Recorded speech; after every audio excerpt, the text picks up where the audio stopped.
What's going on YouTube? It has been a minute since we did a if it works it works. So here it is. Going to tell you a story right quick. It's a true story that happened to me. Surgery I had. I was telling some friends about it over this last week while we were traveling out here to Everett, Washington, and they laughed their butts off and just thought it was hilarious. And so I thought, hey, what the heck? I put it on this YouTube channel and see if we get any laughs out of the deal. So here we go. About 12 years ago, I had a vasectomy done, and I went to the doctor and had all the consultations and everything like that. So here we are for the surgery day. Yay!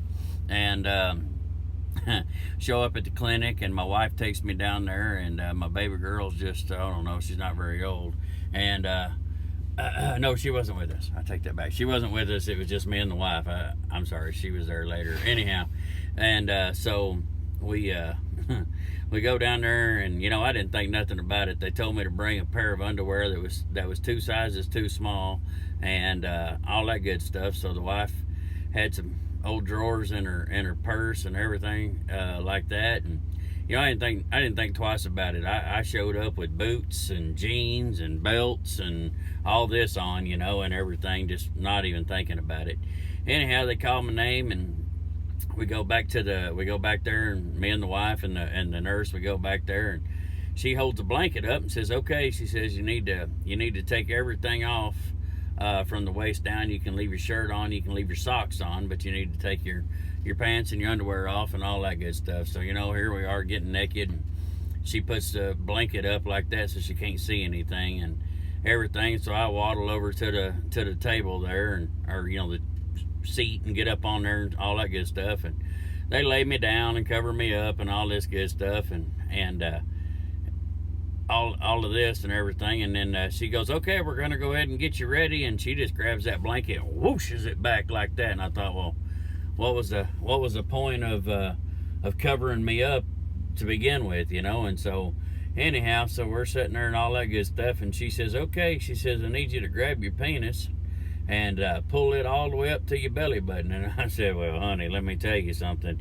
If it could reach my belly button, we wouldn't be here right now. She said, well, do the best you can anyway. Let me tell you something. Little old grub worm, he was about this big at this point.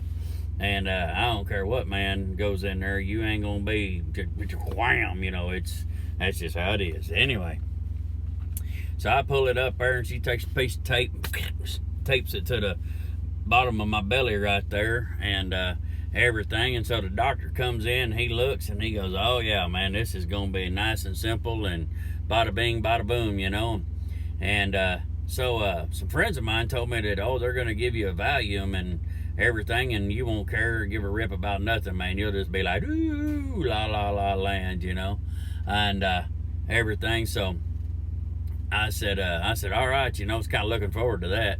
And anyway, so the doctor comes in, he scrubs and puts his gloves on, and grabs this little vial of stuff right here, and he takes the old needle, and I'm thinking, hey, boy, I'm rolling up the sleeve, I'm thinking, here we go, we finna get that shot and not give a rip about nothing. Well, we got a shot, all right. Boom, right in the boys, man. Never says 2 words to nobody. I screamed, ah! Nah! And I was like, oh my gosh. He goes, it ought to feel like a bee sting. I said, I ain't never had a bee sting right in the balls before, son. And he said, okay, boom, hits me again. So I felt the first 2, and then after that, everything went numb and all that, and he hit me about 5, 6 more times, but I couldn't feel them.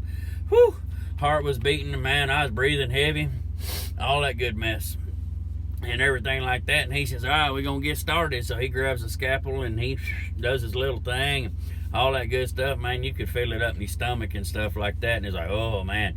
And it felt like you'd been kicked in the balls, and then he starts making jokes, and I'm a jokester, so I'm cool with that. But he starts like, well, I hope that's the right one. He said, well, if not, you just come back and we'll do the other one. And oh shit, maybe this quack don't know what he's doing here. So anyway, so he's doing this procedure, and he's got me raised up where I can see a little bit about what's going on and everything, and and all of that good stuff. And so then he puts that tube back in there, and he pulls the other tube and does it, and he's doing all this, and he's like, well, that one ought to work too, and we'll see, and we'll put it back in there, and this and that. And then he tells my wife, he says, hey, you come on up, because she's sitting back. He says, come on up here. And he said, you can watch all this. So then she gets up there, and I look down at her face, and she's going, ooh. I said, get your ass back over there where you was at.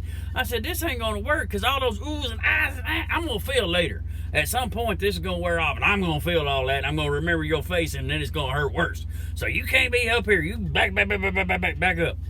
And so, anyhow, so we go on about the procedure and all that good stuff, and so we get done with everything, and he says, all right, he says, you got them underwear that are that I told you to bring? And here comes the wife, boy, she pulls them out, and and all that good stuff. And he goes, all right. So they put them around my ankles and slide them up, and then they said, all right, we're gonna stand you up. And so they stand me up, man. I'm just like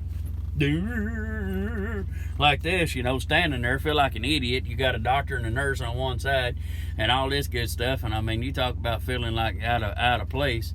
Anyhow, so to take these underwear and they pull them up on you, and they stuffing my fat ass in there and this and that, and pulling and tugging and shoving and stocking and all this good stuff, and the whole time I'm just like sitting there like this, right? So he takes these gauze and he puts down in there like that for the hole and everything, and packs them up like that, and he says, all right, where's your pants at? So they set me back down.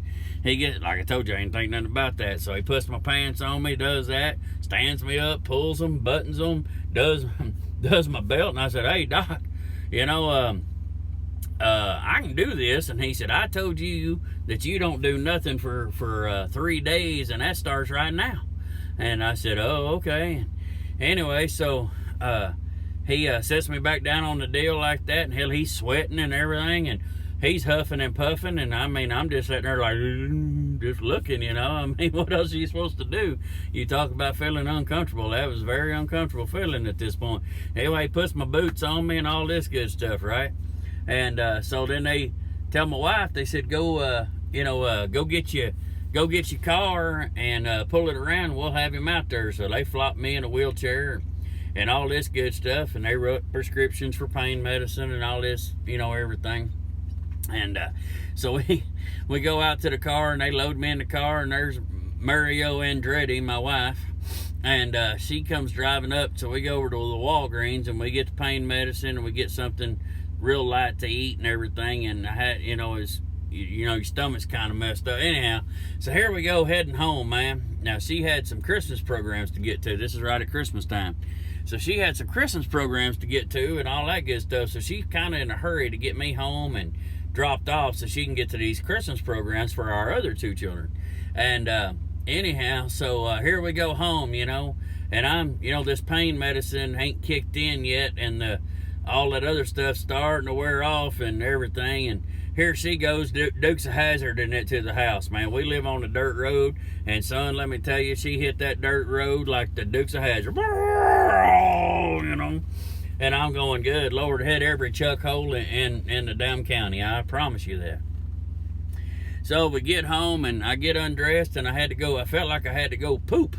And so my stomach, like I said, is all messed up, but I was scared. So I sat down on the toilet right there, and I called her in there. I said, honey, come here. And she's like, what? Now, you got to remember, I got a hole in my nutsack here, They didn't put no stitches in it. They left it open. And that's why I had to wear the underwear with the gauze and everything to keep it so it healed up. And anyway, she come in there and she goes, what's wrong? And I said, man, I feel like I got to poop, but I'm kind of scared to push on it. I said, there's a hole, and everything like that. And she goes, well, I don't know what to tell you. And I said, well, I tell you what. I said, I'm just going to goose the throttle a little bit, kind of pop the old throttle and see what happens. And I give her and so no, we're done, and all that good stuff. And man, I got up and there's blood in the toilet and everything, and I said, oh my gosh. So I got an early Christmas present that the kids had bought me some Dale Earnhardt sweatpants, and so I got them on and all that good stuff. And about that time, this pain medicine's kicking in. I sat down in my recliner, and she's getting me squared away and all that good stuff. And I told her, I said, put me a movie in the DVD player. And I dipped snuff back then, and so I put a big old dip of snuff in, got my spit bottle out, set it down. I'm ready to rock and roll, So she kisses me, tells me she loves me, and leaves and all that good stuff. And I hit play on that movie, and when she got home, however many hours later, I was still right there in that same spot. The movie was over, ejected out, TV turned off. Don't know how long I'd been out. Anyway, so I woke up. She woke me up, and I spit in that bottle. And she said, "Did you fall asleep with that snuff in your mouth?" And I held that bottle up, and that was the only spit in there. I said, "Apparently so." And so anyway, that was the in and out of all that good stuff. So went to bed, all that night, got up the next day, and man, I told you all them owls and me and all that she was making, I was feeling every single one of them. I was hurting like they wasn't no tomorrow. I'm telling you. And anyway, so I told her I had to see, and so she brought me a mirror in there where I could see my boys. And son, I was telling them how sorry I was. They was blue, purple, green, red, every dang color of the rainbow you can think about. They was ooh. Now they wasn't swelled up like this or nothing. They just hurt. And so I was on pain medicine. Anyhow, that's my story, and see if you get a laugh out of it, man. Talk to y'all later. If it works, it works.